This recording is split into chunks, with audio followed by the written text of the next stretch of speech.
CSS cascading style sheet, as well as हमको next point कौन सा लर्न करना है, जावास्क्रिप्ट।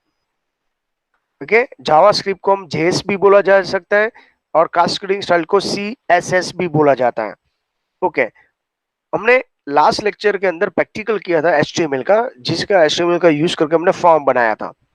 बट CSS के अंदर थियरी में एक ध्यान ये रखना है, एक स्टाइलिश और एक दूसरा वर्ड है विजुअल एलिमेंट। फर्स्ट लाइन में लिखा है, लास्ट ईयर बोर्ड के एग्जाम में कॉमर्स के पेपर में क्वेश्चन पूछा था और कई स्टूडेंट कंफ्यूज हो गए थे, विजुअल एलिमेंट या स्टाइलिश वर्ड हो, या एग्जाम में आपको प्रैक्टिकल में ऐसा पूछा, विजुअल एलिमेंट का यूज करके ओके फॉर्म डिजाइन करिए, CSS वर्ड नहीं लिखा है, राइट? तो आपको डायरेक्टली इनडायरेक्टली क्या समझ लेना है उसको, CSS। ओके, तो ये डेफिनेशन उसके रिगार्डिंग होगी।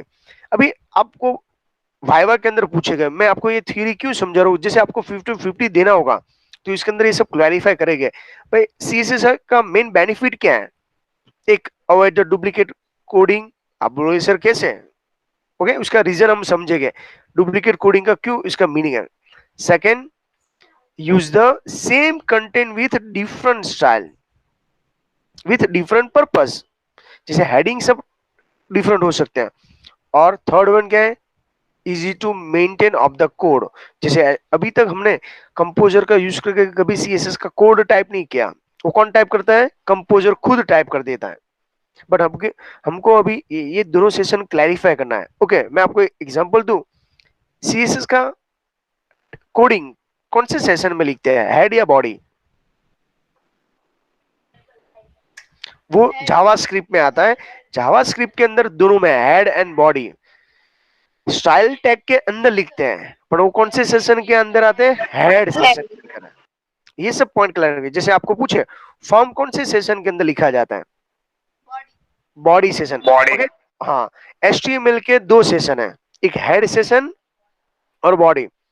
CSS ओके, इसके अलावा कमेंट और एक मेटा टैग है जो 10th के अंदर आता था, ओके वो सब हेड सेशन के अंदर लिखा जाता है। रिमेनिंग टेबल, फॉर्म, ओके इसके बाद टेबल डेटा, रो कॉलम, वो सब कुछ किसके अंदर, बॉडी सेशन के अंदर लिखा जाता है। जावास्क्रिप्ट ऐसा है दोनों में लिखा जा सकता है, head as well as body. But आपको प्रीफरेबल वर्ड हो तो कौन से सेशन में लिखना है, हेड के अंदर, ध्यान रखना है, ये इंपॉर्टेंट पॉइंट है। ओके, यहाँ पे हमने बोल्ड का मीनिंग बी समझा था, पैराग्राफ का मीनिंग पी समझा था, ऐसा क्लैरिफाई किया था। बट अभी यहाँ पे हम उसका कुछ अलग मीनिंग निकालने वाले हैं। ओके, उसका पॉइंट हम क्लैरिफाई करेंगे। एग्जाम के अंदर आपको पूछा गया CSS का सिंटेक्स या रूल्स है, तो उसके मेजर कितने पार्ट है, 2। Okay, selector and declaration. और डिक्लेरेशन एक से ज्यादा हो सकता है, सिलेक्टर एक ही हो सकता है एक सिंटेक्स के अंदर। आपको पूछोगे डिक्लेरेशन के कितने पार्ट है, 2, प्रॉपर्टी एंड वैल्यू। प्रॉपर्टी और वैल्यू के बीच में कौन सा सिंबल है, कॉलन। सिलेक्टर और डिक्लेरेशन के बीच में कर्ली ब्रैकेट। ओके, H1 क्या है, एग्जाम के अंदर मेरे जैसे कोई क्वेश्चनर आएंगे तो H1 नहीं रखेंगे, उसकी जगह पे H6 रख सकते हैं, तो भी वो क्या बनता है, सिलेक्टर। और ये क्वेश्चन आपको चैप्टर 1 के अंदर से पूछे तो वहां पे हेडिंग है। जब हम कोड लिस्टिंग देखते हैं, ओके, वहां पे H1 का मीनिंग हेडिंग 1 है, और सेम चैप्टर 2 के अंदर H1 का मीनिंग क्या समझाया गया उसको, सिलेक्टर। ओके, तो दोनों कंफ्यूजन नहीं होना चाहिए। Colour means what, property. Property means what, colour. ऐसे कंपल्सरी कि ये होना चाहिए। वैल्यू क्या है, ग्रीन। ग्रीन क्या है, वैल्यू है। ओके, इसके बाद नेक्स्ट पॉइंट के ऊपर क्लैरिफाई करें, इसका कोडिंग के बाद टेक्स्ट बुक के हिसाब से आप देखोगे तो पुराना वाला जो टेक्स्ट बुक होगा उसमें टूल्स एंड प्रेफरेंस होगा, आप देखोगे अच्छी तरह ऑब्जर्व करना। और मेरे पास ओल्ड जो PDF है उसमें एडिट और प्रेफरेंस है। तो आप बोलोगे सर एग्जाम में पूछा तो हम कौन सा MCQ टिक करें, लेटेस्ट वर्जन। ओके, जो हम नया, मैं आपको बुक सॉल्व करूंगा PDF का, उसके अंदर से मैं आपको इन्फॉर्म कर दूंगा। ओके, तो ये वो इसका मेन रीजन। अभी देखते हैं नेक्स्ट।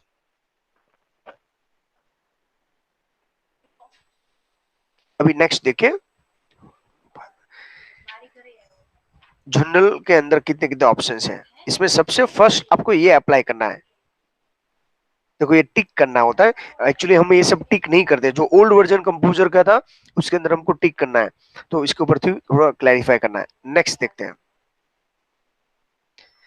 ये भी ऑप्शन है। देखो यहाँ पे हेडिंग 1 लिखा है, उसके अंदर ये font, case, alignment, background, border, वो सब क्या है? प्रॉपर्टी है, प्रॉपर्टी है। Okay, times, upper case, centre, light blue and dotted border, ये सब क्या है? वैल्यू है।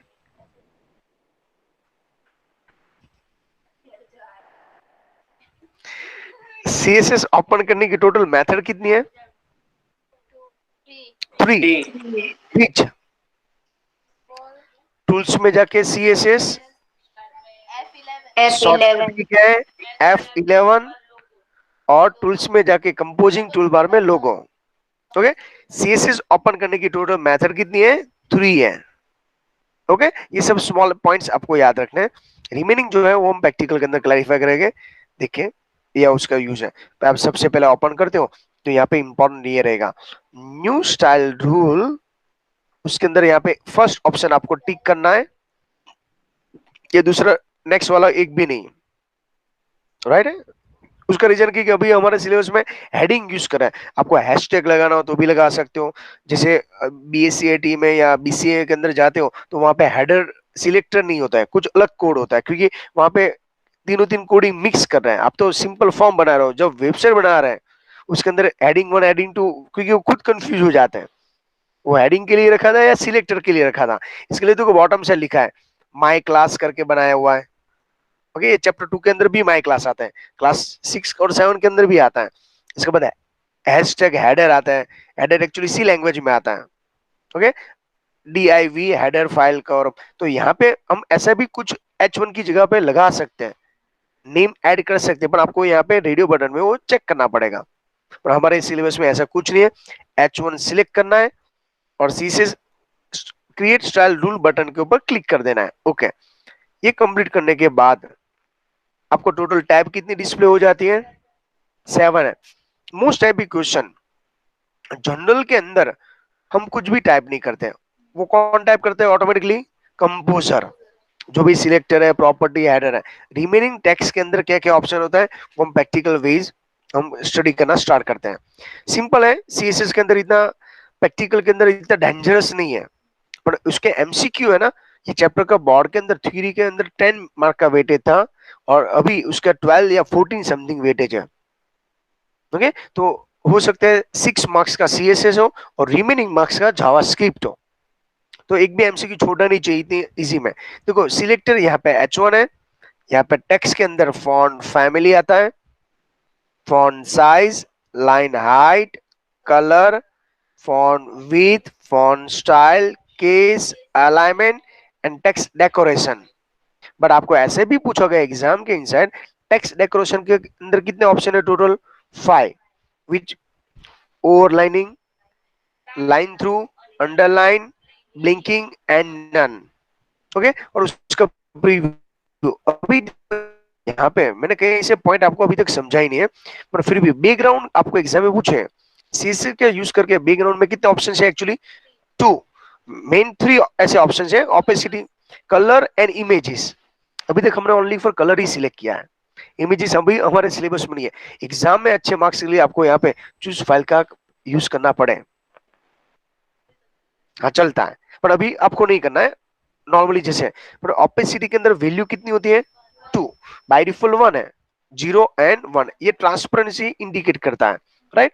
उसके अंदर भी इमेज को देखो, बॉटम साइड आपको दिखा है, जब आप इमेज ऑप्शन को सिलेक्ट करोगे ना तो left, centre, right, top, centre and bottom जैसे ऑप्शन एक्टिवेट होता है, वो भी डीएक्टिव है।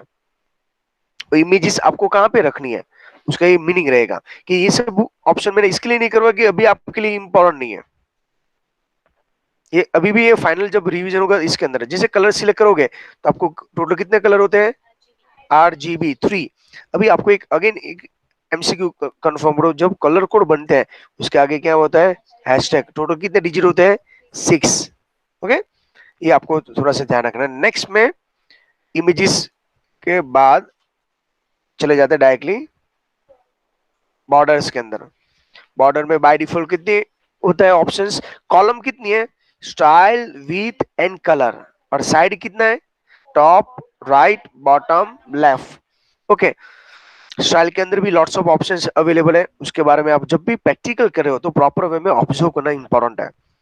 और देखो यहाँ पे जनरल में ये सब कुछ हमने नहीं लिखा था, जो भी ऑप्शंस आपने लिखा था यहाँ पे ऑटोमेटिक आ गया। एवरी डिक्लेरेशन के बाद कौन सा सिंबल है? Semi colon. प्रॉपर्टी और वैल्यू के बीच में कौन सा है? कॉलन। ओके, चलिए ये हमने यहाँ पे क्लैरिफाई किया। नेक्स्ट पॉइंट के अंदर चले जाते हैं। सीएसएस के अंदर ओके, जो भी हेडिंग वन हेडिंग टू जो भी हमने अप्लाई किया, जब भी हम सीएसएस का यूज करते हैं या अप्लाई करते हैं तो कौन सा forming tool bar one select करना है या टू? कौन सा सिलेक्ट करना होता है? एग्जाम में आपको पूछा गया फॉर्मिंग टूल बार कौन सा यूज करना है। टोटल फॉर्मिंग टूल बार कितने? Two. Forming tool bar two. Tool bar कितने? Total three. Forming tool bar one, forming tool bar two और कंपोजिंग टूल बार। इसमें से हमको फर्स्ट वाले में सिलेक्ट करना है जहां बॉडी टेक्स्ट लिखा है। कौन सा ऑप्शन? Body text. उसी जगह पे क्या सिलेक्ट करोगे आप? H1। आपको एग्जाम में ये सब पूछे जाते हैं क्वेश्चंस, थियरी या वाइवा के अंदर। जब भी आप 50-50 लाना हो तो ये सब फोकस करना पड़ेगा। ओके। और ये सब कुछ हमने कोडिंग यहाँ पे देखा। और आप टेक्स्ट बुक के हिसाब से आप जाओगे तो ऑटोमेटिकली जो भी कंपोजर कोडिंग टाइप कर देता है वो किस में टाइप करता है? वो कौन से सेशन में टाइप कर देगा? हेड। ओके। अभी एग्जाम में आपको एडवांटेज जो आगे अभी हमने स्टडी किया था यही था यहाँ पे। उसके अलावा यहाँ पे और भी देखना, देखो उससे क्या बेनिफिट है सीएसएस से। ओके, तो सबसे मेन वो एक लुक वाइज बेटर दिखता है, स्टाइलिश दिखेगा। सेकंड, विजुअल एलिमेंट है। थर्ड, अभी देखो यहाँ पे देखो स्टाइल। ओके, इसके बाद लेस कोडिंग। इसके बाद page will be load faster. Website designing quick and efficient. ये उसके एडवांटेज है। तो डिसएडवांटेज कौन सा है? not supported by all the browser, style cannot be display as per user design। जैसे ब्लिंकिंग जैसी इफेक्ट ओके कंपोजर में डिस्प्ले होती है, बट वो कहाँ पे डिस्प्ले नहीं होती है? ब्राउजर में वो डिस्प्ले नहीं हो रही है। यहां तक किसी को कंफ्यूजन? सब कंप्लीट? ओके, अभी इसका प्रैक्टिकल स्टार्ट करते हैं। तो ये हुआ उसका लिटिल बिट थ्योरी। अभी कंपोजर के अंदर सेम सॉफ्टवेयर तो वही ओपन करना है। कौन सा? कंपोजर, जिसमें हमने फॉर्म बनाया था। एग्जाम में हो सकता है आपको सेपरेट प्रैक्टिकल भी पूछे, और ऐसा भी हो सकता है फॉर्म के अंदर ही आपको हेडिंग और एंड सीएसएस से पूछ लें, तो दोनों से आपको यूज करना है। कंपोजर ओपन किया, step number 1। Step number 2 always क्या होगा हमारा? सेव करना। फाइल में जाके सेव यूज कर सकते हो, अदरवाइज शॉर्टकट की कौन सी है? Ctrl+S। वो मैक्सिमम ट्राई करना शॉर्टकट की यूज करें। मैं यहाँ पे अभी CSS.html लगा रहा हूँ क्योंकि हम प्रैक्टिकल CSS का कर रहे थे। जब फर्स्ट प्रैक्टिकल कर रहे थे तो मैंने कौन सा नाम रखा था? SF, student form. वो एक्चुअली ये सब क्या है? पेज का नाम है, ध्यान रखना। ओके कर दिया। प्रैक्टिकल डेस्कटॉप पे मैं सेव कर रहा हूँ, उसकी प्लेस इंपॉर्टेंट है। ऑटोमेटिकली यहाँ पे वो ऐड कर देते हैं। अभी देखो इंसर्ट फॉर्म, फॉर्म भूलना नहीं है, सीक्वेंस इंपॉर्टेंट। फॉर्म नेम के अंदर मैं अभी CSS लिखता हूँ, उसके बाद CSS.html ऐड कर देता हूँ। आपको पहले तीनों दिन सेपरेट करना है, बाद में मैं लास्ट में आपको मिक्स करवाऊंगा प्रैक्टिकल। कंपोज कर दिया, एंटर। एंटर कर दीजिए। अभी हम जैसे यहाँ पे स्टूडेंट रजिस्ट्रेशन फॉर्म लिखते थे, स्टूडेंट रजिस्ट्रेशन फॉर्म लिख रहे थे, बाद में हम डिफाइन लेबल करके क्या लिखते थे? फर्स्ट नेम लिख रहे थे। आई होप सो आपको ये सब तो याद रहता ही होगा। नहीं है तो आपको पहले वाले में वीडियो देखना। फॉर्म फिल के अंदर जाना, टेक्स्ट के अंदर हम यहाँ पे नाम याद रखना है। मैं FN भी लिख सकता हूँ, short form first first letter उठा के ओके कर दिया। इसके बाद लास्ट में कुछ नहीं, ओनली फॉर एक ही बटन के अंदर हमको अप्लाई करना है। इसके लिए मैं सबमिट एंड रीसेट कर देता हूँ डायरेक्ट। तो मुझको ये फॉर्म के अंदर आपको जावास्क्रिप्ट का लिटिल बिट कंसेप्ट भी क्लियर करना है। और फॉर्म इसके अंदर सबमिट, यहाँ पे सबमिट और सबमिट। ओके, रीसेट का भी कोई रिक्वायरमेंट नहीं है, जैसे वो आपके ऊपर डिपेंड है कौन सा चाहिए कौन सा है। अभी देखो मैं सिंपल, अभी तक लास्ट टाइम हमने समझा था भाई, प्रॉपर वे में फॉर्म बनाते हैं, क्लियर करते हैं, सेंटर में लेते हैं, ओके, उसकी साइज, फॉन्ट साइज बोल्ड कर देते हैं, फॉन्ट कलर चेंज कर देते, ओके, चलो डार्क रख देते हैं, और बैकग्राउंड कलर यहाँ से ये फॉन्ट के हाइलाइटर जैसे काम करेगा, ओके, ये बैकग्राउंड चेंज नहीं है। Be careful. इसके बाद फॉर्मेट में जाके मैं पेज बैकग्राउंड कलर करता हूँ, ये बैकग्राउंड कलर हुआ, ओके, तो ये सब की इफेक्ट डिफरेंट है, ओके कर दिया, ओके, ये मेरा फॉर्म रेडी है, इतना ही फॉर्म के अंदर। बट अभी मुझको इसको और भी लुक वाइज बेटर बनाना है, जो एचटीएमएल से पॉसिबल नहीं है, ओके। अब अभी हम कोडिंग के अंदर देख लेते हैं, सोर्स कोड आपको देखना, ओके, एक एक पॉइंट्स क्लैरिफाई करना, मैं आपको जूम करके भी देखा, देखो एचटीएमएल स्टार्ट, अभी देखना हेड के अंदर क्या है, एचटीएमएल ओवर है लास्ट में, ओके, एज्यूम कर लीजिएगा अभी हेड, तो हेड ओवर है। टाइटल के अंदर एक मेटा है, मेटा का मीनिंग होता है कंटेंट, 10th स्टैंडर्ड के अंदर लिखा था, और मे भी आपने स्टडी भी किया होगा। हेड के अंदर मेटा कंटेंट्स होता है, मेटा ऑथर हो सकता है, जैसे ये कोडिंग किसने किया है, ये सबकी एक्स्ट्रा इन्फॉर्मेशन आपको टाइप करना, तो मेटा का यूज करना है, जो हमारी टेक्स्ट बुक के अंदर मैं आपको इसके लिए समझा रहा हूँ, एग्जाम के अंदर आपको कंफ्यूज नहीं होना है। हेड के अंदर दूसरा क्या है, टाइटल है, अभी हम ऑटोमेटिकली ऐड क्या होने वाला है, सीएसएस, और हम खुद क्या इसके अंदर ऐड करने वाले हैं, जावास्क्रिप्ट, वो सब कुछ कौन से सेशन के अंदर करने वाले हैं, हेड के अंदर, ओके। बॉडी के अंदर हमने इतना सारा जो लुक चेंज किया, उसके अंदर A link, V link, A link का फुल फॉर्म क्या होता है, एक्टिव लिंक, वी लिंक का विजिटेड लिंक, ओके। और देखो यहाँ पे कलर है आरजीबी, तो R means red, green and blue, जो भी कलर आप ऐड करोगे।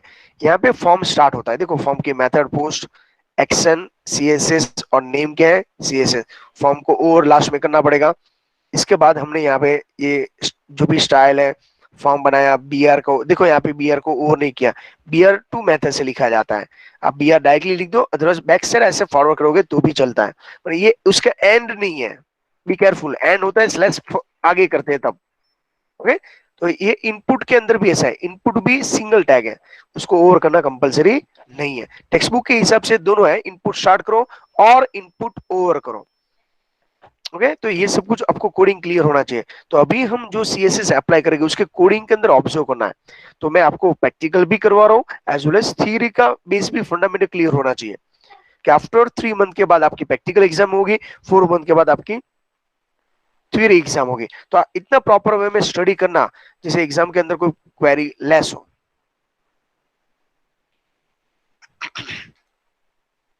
अभी ये सब बोरिंग हेडिंग हम निकाल देते हैं, ओके, डिलीट कर देते हैं। अभी आपको सीएसएस अप्लाई करना होता है, सीएसएस कितनी मेथड से कर सकते हैं, 3, टूल्स में जाके सीएसएस, तो भी एक डायलॉग बॉक्स ओपन होगा, शॉर्टकट की मैंने जस्ट अभी इन्फॉर्म किया, F11, वो भी क्लिक करोगे तो भी ऐसे ही सेम ऑप्शन आएगा, अदरवाइज इसको क्या बोला जाता है, कंपोजिंग टूल बार, उसके अंदर ये लास्ट आपको कलर प्लेट जैसा आएगा जो स्टाइलिश के लिए, ओके, ये मैंने ओपन किया, तो देखो यहाँ पे फर्स्ट ऑप्शन ही सिलेक्ट है, दिख रहा है आपको, आप ये भी करोगे तो कोई प्रॉब्लम नहीं है, देखो यहाँ पे हैशटैग ऑटोमेटिक लग गया, ओके। एग्जाम में से पूछा जा सकता है, तो इसके लिए फंडामेंटल भी क्लियर करना हमारे लिए इंपॉर्टेंट है, हमको फर्स्ट ऑप्शन के गए, हो सकता है आपसे पहले जो स्टूडेंट है कुछ ना कुछ करके गए, उसको तो कुछ आता नहीं होगा, तो आप कंफ्यूज मत हो जाना, आपको कौन सा ऑप्शन सिलेक्ट करना है, फर्स्ट ऑप्शन, इसमें इतने सारे ऑप्शन हैं, देखो कोई भी लगा सकते हो, पर टेक्स्ट बुक के हिसाब से अभी हम H1 यूज कर रहे हैं, हेडिंग 1, पर ये हेडिंग 1 अभी यहाँ पे हेडिंग 1 नहीं है, एक्चुअली वो सिलेक्टर है, बी केयरफुल। इसके बाद कई स्टूडेंट यहाँ पे क्लिक करेंगे ना तो हैंग हो जाएगा, वो एक गलती नहीं करना है आपको, ओके। ये इनकेस हो भी जाएगा तो दूसरा ऑप्शन है, यहाँ पे कॉर्नर पे जाके वापस स्टाइल टूल पे क्लिक करना है, अगेन आपको H1 को सिलेक्ट करना पड़ेगी, ये प्रोसेस रिपीट करनी पड़ेगी, और ये H1 सिलेक्ट करने के बाद डायरेक्टली कौन से बटन पे क्लिक करना है, क्रिएट स्टाइल रूल के ऊपर क्लिक करना पड़ेगा, जैसे क्लिक करोगे एक ब्लैंक विंडो ओपन होगी, मींस हम जनरल टैब के अंदर चले गए, टोटल टैब कितने हैं यहाँ पे, 7 है, जो लास्ट 3 है वो हमारे लिए अभी के लिए कोई काम का नहीं है सिलेबस वाइज, राइट।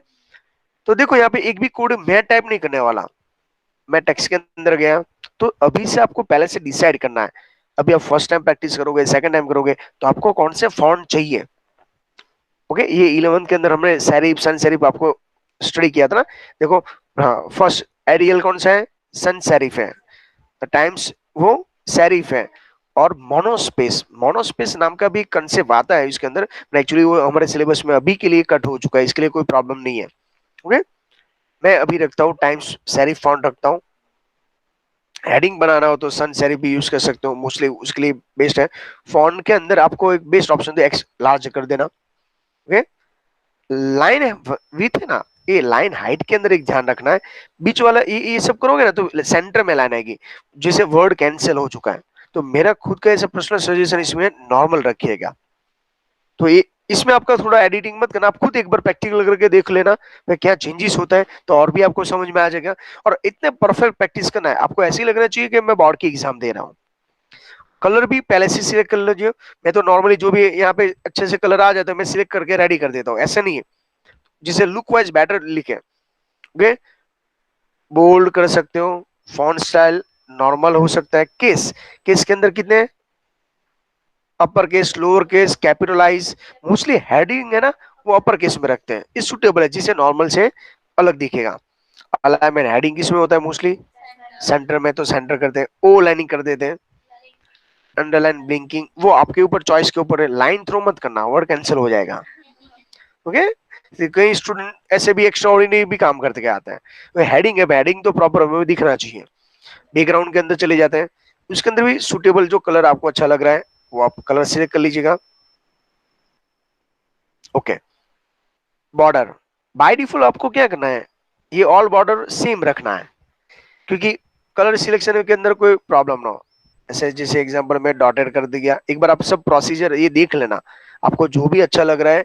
ओके, सबकी अलग अलग प्रैक्टिकल होने चाहिए, मीडियम थिक जो भी आपको अप्लाई करना हो आप अप्लाई कर सकते हो। और कलर एकदम डार्क रख देना, मैं तो अभी ऐसे ही कर रहा हूँ। बाद में आपको लगे सर मुझको थोड़ा चेंज करना है, तो अनचेक कर दीजिए, बाद में यहाँ पे आप चेंज करना हो तो चेंज कर सकते हो as per your requirement. Okay, तो ये सब कुछ आप क्रिएटिविटी अपने हिसाब से डिजाइन करना, मैं तो यहाँ पे ओनली फॉर आपको लर्न करवा रहा हूँ भाई, ये ऑप्शन से ये ऑप्शंस एक्टिवेट होते हैं। बॉक्स के अंदर ये ऑप्शंस है, जब आप कॉलेज में जाओगे तब मैं ये सब सिखाऊंगा वापस, अदरवाइज जो अभी तक आया है वो भी भूल जाओगे। एक्स्ट्रा है, बॉक्सेस भी इंपॉर्टेंट है, जैसे टेबल बनाने की हेडर है, फुटर है, लिस्ट है, जैसे सिलेक्शन लिस्ट है ना कंट्री में करता है, वैसे में हम यहाँ पर भी लुक वाइज बेटर बना के ऑप्शन है। ए यूरल, जब हम जावास्क्रिप्ट बनाते हैं तब ये काम आता है। ओके, ओके कर देते हैं। तो आप बोलोगे सर यहाँ कुछ हुआ तो नहीं, पर यहाँ पे इफेक्ट है मेन कर्सर के ऊपर, जहां भी आपको इफेक्ट लाना है कर्सर वहां पे ले जाइए। फॉर्मेट टूल बार कौन सा है, वन, जहाँ कौन सा वर्ड लिखा है, बॉडी टेक्स्ट। ओके, उसके हिसाब से यहाँ पे कौन सा सिलेक्ट करना है, H1 सिलेक्ट करना है। और बाद में आपको जो भी हेडिंग का नाम लिखना है, जैसे स्टूडेंट रजिस्ट्रेशन फॉर्म, अभी इसके 6 मार्क्स हो तो ले लेना चाहिए। ओके, इजी है, कई बच्चों को ये भी नहीं मालूम होता है। ओके, तो मैं तो मेरे हिसाब से ट्राई कर रहा हूँ आप अच्छे से अच्छे स्कोर कर पाओ। नेक्स्ट अभी हम थोड़ा सा ये भी ध्यान रखते हैं, जिस सबमिट के करने के बाद जैसे सीएसएस का हेडिंग की वजह से हमने देखा, हो सकता है आपको मैंने थियरी में नहीं समझाया हो, अभी मैं और भी क्लैरिफाई करवाने की ट्राई करूँ। यहाँ पे देखना, मैं अनलिमिटेड H1 यूज कर सकता हूँ, ऐसा नहीं कि मैं एक ही बार यूज कर रहा हूँ। ओके, और मैं यहाँ पे लिख देता हूँ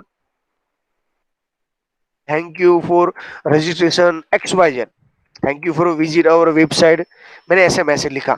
ऐसा भी नहीं कि मैं यहाँ पर भी लिख सकता हूँ एज पर माई रिक्वायरमेंट। ओके, तो आप देख रहे हो मैंने एक ही हेडिंग कितनी बार डिजाइन किया था, 1 टाइम, और यूज कितनी बार किया, 3 टाइम। तो देखो हमारा सीएसएस का एडवांटेज क्या है, वही तो है, लेस कोडिंग, लेस 3 टाइम है ना। ऐसे हमने जावा के अंदर भी रूम नाम का ऑब्जेक्ट क्लास एक ही बनाते हैं, उसका यूज 2 टाइम, डिस्प्ले एक ही बार मेथड बनाते हैं, और उसका यूज कितनी बार करें, अनलिमिटेड टाइम एज पर अवर रिक्वायरमेंट। ओके, अभी हम कोडिंग के अंदर जाते हैं, चलो ये आपका सीएसएस का प्रैक्टिकल खत्म हुआ। अभी थोड़ा सा थियरी के अंदर देख लेते हैं, जो मैंने आपको इन्फॉर्म किया सोर्स के अंदर चले जाओ।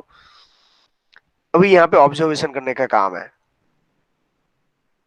ये कोडिंग आपने किया, नो, टाइटल के बाद ऑटोमेटिकली आ गया, इसके बाद क्या है, आपको एग्जाम में पूछा सीएसएस का टैग कौन सा है, स्टाइल स्टार्ट, स्टाइल ओवर। आपको ये भी पूछा कौन से सेशन में लिखा जाता है, हेड। ओके, इसके बाद आपके टेक्स्ट बुक के अंदर ये सब अवेलेबल है, पर इतने स्मॉल फॉन्ट के अंदर आपको स्क्रीनशॉट दिया है तो एक्चुअली वो डिटेल्स इसके अंदर डिस्प्ले नहीं हो रही है। स्टाइल टाइप के बाद क्या लिखा है यहाँ पे, टेक्स्ट स्लैश, कौन सा स्लैश है, फॉरवर्ड सीएसएस लिखा है। तो कंप्यूटर को मालूम पड़ेगा यहाँ पे उसने सीएसएस का यूज किया हुआ है। ओके, ये H1 के सिलेक्टर है, curly bracket start, curly bracket over. इसके अंदर ये सब क्या है, डिक्लेरेशन। कितने डिक्लेरेशन किए जैसे आपके चाहिए, एवरी डिक्लेरेशन के बाद क्या है, सेमीकोलन। ये बॉर्डर स्टाइल क्या है, प्रॉपर्टी, और ये डॉटेड वो सब वैल्यूज है। ओके, तो ये सब कोडिंग आपको देखो, आपके पूरे प्रोग्राम में जहां जहां आपने यूज किया होगा वहां पे ओनली एंड ओनली H1 ही आएगा। देखो यहाँ पे मैंने H1 यूज किया, दिख रहा है, मैंने यहाँ पे पूरा कोडिंग नहीं लिखा, मैं आपको यही समझाना चाहता हूँ। वापस मैंने दूसरी जगह पे यूज किया हुआ है, थैंक्स अ लॉट के अंदर देखो यहाँ पे मैंने यूज किया, पर उसके बीच में लिखा नहीं है, H1 आ गया। मीन्स मैंने वो नेम है ना, एक ही बार देखो, थैंक यू के वहां पर भी मैंने H1 है। इनके सब एक एक टाइम आप ऐसे समझ लो, सीएसएस नाम का कंसेप्ट नहीं है हमारे पास, तो ये पूरा का पूरा कोडिंग मुझको इसके साथ लिखना पड़ता, आप यहाँ पर भी यूज करना पड़ता, यहाँ पर भी यूज करना पड़ता, बट मैंने ऐसा नहीं किया। ओके, तो आपको एक कंसेप्ट के अंदर जो लिखा हुआ है, क्या लिखा है, सीएसएस का एडवांटेज क्या है, लेस कोडिंग यूज किया जाता है। ओके, सेकंड कंसेप्ट ऐसे इजी टू मेंटेन, अच्छी तरह समझना। गूगल जो हर रोज लोगो चेंज करता है या डे सेलिब्रेट करता है, तो आपके घर पे आके वो लोगो चेंज करता है, आपको वो बोलता है आप लोगो चेंज करो, नो, वो अपने सर्वर में जैसे चेंज करता है ऑटोमेटिकली, पूरे वर्ल्ड के अंदर जितने भी गूगल के यूजर है जो उसकी वेबसाइट विजिट करेंगे ऑटोमेटिक लोगो चेंज हो जाता है। यस या नो? ओके, सेम यहाँ पर भी अगेन आपको वापस कोडिंग चेंज करना हो, ये मैंने आपको पहले नहीं सिखाया था। तो अगेन टूल्स में जाके सीएसएस ओपन करो, देखो यहाँ पे H1 है, इसके ऊपर क्लिक करना है। तो वेल एंड गुड, अभी टेक्स्ट के अंदर चले जाइए, फॉन्ट कलर चेंज कर दो। तो मैं एक ही जगह पे चेंज करूंगा, और जहां जहां मैंने वो फॉन्ट या H1 यूज किया था वहां पे ऑटोमेटिकली क्या हो जाएगा, चेंज होगा। तो ये इजी टू मेंटेन भी है। तो अभी आप टेक्स्ट बुक के अंदर देखोगे तो यही उसके एडवांटेज है। अभी डिसएडवांटेज हमने क्या स्टडी किया था उसका, ऑल ब्राउजर नॉट सपोर्टेड। अभी मैं यहाँ पे और भी एक शॉर्टकट की सिखाना स्टार्ट करूंगा, अभी स्लोली स्लोली ये सब मैं आपको स्टार्ट कर ही दूंगा। अभी ये ब्राउजर नहीं खोला तो यहाँ पे डायरेक्टली क्लिक करोगे, ओके, सेव कर दोगे, तो डायरेक्टली हो सकता है आपके लैपटॉप या पीसी स्कूल के अंदर सपोर्ट होगा, डायरेक्टली वेब ब्राउजर खुल जाएगा, आपको ओपन विद ब्राउजर करने की कोई रिक्वायरमेंट नहीं है। तो ऐसे मैं अभी आपको शॉर्टकट की लर्न करवाना स्टार्ट करूंगा, ओके, टाइम लेस करने के लिए। तो यहाँ पे आप देख रहे हो ये सीएसएस का है, ब्लिंकिंग नहीं है, तो कंपोजर के अंदर ये कोडिंग ओपन कर दे तो यहाँ पे ब्लिंकिंग इफेक्ट आ रही है, that's means all browser are not supported. कई स्टूडेंट ऐसे भी बोलते सर ऐसा क्यों, क्योंकि हम सीएसएस का ओल्ड वर्जन यूज कर रहे हैं। क्या, हाँ, ओपन किया यहां से, ये सिंबल है ना ऊपर, कंपोजर के अंदर चले जाओ, यहाँ पे देखो फॉर्मेट टूल, कंपोजिंग टूल बार है ना, यहाँ पे ब्राउजर जैसा सिंबल है, ओके, इसके ऊपर क्लिक करोगे डायरेक्टली जो भी ब्राउजर सपोर्टेड होगा वहां पे आउटपुट आ जाएगा। क्लियर है? पर ब्लिंकिंग का इफेक्ट नहीं आ रहा है अभी। दूसरा, यही फॉर्म के अंदर एग्जाम में पूछा, क्या पूछा उसके अंदर, जावास्क्रिप्ट का सबसे डेंजरस यहाँ पे स्टार्ट होता है। तो पैरेलल हम मैं इसके अंदर अभी नेक्स्ट प्रैक्टिकल का लेक्चर्स के अंदर जावास्क्रिप्ट पूरा समझाऊंगा। अभी जिसको भी जावास्क्रिप्ट के बारे में कंसेप्ट क्लियर नहीं है, ओके, थोड़ा भी कंफ्यूजन है या हो सकता है आपके माइंड में सेट नहीं हो, तो आपको प्रैक्टिस करने के लिए एक एक फील्ड के अंदर आपको प्रैक्टिस करना होगा, उसके बाद करेंगे। क्योंकि सबसे हार्ड आगे वाले चैप्टर जावास्क्रिप्ट है, जिसको लग रहा है इसके लिए मैंने आपको इतनी प्रैक्टिस ही करवा ली है तो आपके लिए तो इतना नहीं होगा, पर फिर भी ध्यान रखना है, ओवर कॉन्फिडेंस में नहीं जाना, अदरवाइज मैं भी रिवीजन नहीं करवाता। मैं आपको 3 मंथ एडवांस में रिवीजन करवा रहा हूँ, उसका रीजन ही है कि कहीं टाइम ओवर कॉन्फिडेंस हमारे लिए भी प्रॉब्लम कर सकते हैं। ओके, मैंने यहाँ पे इनके कुछ नहीं लिखा, ब्लैंक रखा है और सबमिट कर देता हूँ, तो भी फॉर्म सबमिट हो जाएगा। पर एक्चुअली ये नहीं होना चाहिए। ये ब्राउजर के अंदर क्या है, किसमें मैंने ओपन किया, गूगल क्रोम के अंदर, तो गूगल क्रोम में ऐसे ही दिखेगा। पर यही फॉर्म मैं आपको मोजिला फायरफॉक्स की जगह पे या इंटरनेट एक्सप्लोरर में ओपन कर दूं, तो देखो वहां पे नॉट फाउंड करके एरर आएगा। एक्चुअली वो नहीं जाना चाहिए। ओके, गलत इंफॉर्मेशन सर्वर में सबमिट करके क्या फायदा, कोई बेनिफिट नहीं है। तो ये रहा यहाँ पे, देखिए मैं सबमिट करता हूँ, देखो ये लॉगिन चला जाएगा। अभी एक्चुअली इंटरनेट भी एक्टिवेट है। ओके, सबमिट करेगा तो यहाँ पे कुछ होगा ही नहीं। ओके, कोई एरर भी नहीं आ रही है। बट आपकी वी से सर इसके अंदर हमको एरर लानी है, मींस डायनेमिक पेज बनाना है। पेज को कैसे बनाना है, डायनेमिक। तो डायनेमिक पेज बनाने के लिए कौन सा कंसेप्ट है हमारे यहाँ पे, जावा स्क्रिप्ट। तो you know very well. Okay, dynamic बनाने के लिए हमारे पास जावा स्क्रिप्ट का कंसेप्ट होना चाहिए। अभी उसकी थियरी और प्रॉपर प्रैक्टिकल हम नेक्स्ट लेक्चर में करेंगे, बट ओनली आपको रिकॉल करने के लिए हम यहाँ पे जावास्क्रिप्ट का भी प्रैक्टिकल कर देते हैं। यहां तक किसी को कोई कंफ्यूजन हो तो बोलो। नो, थोड़ा भी नहीं है।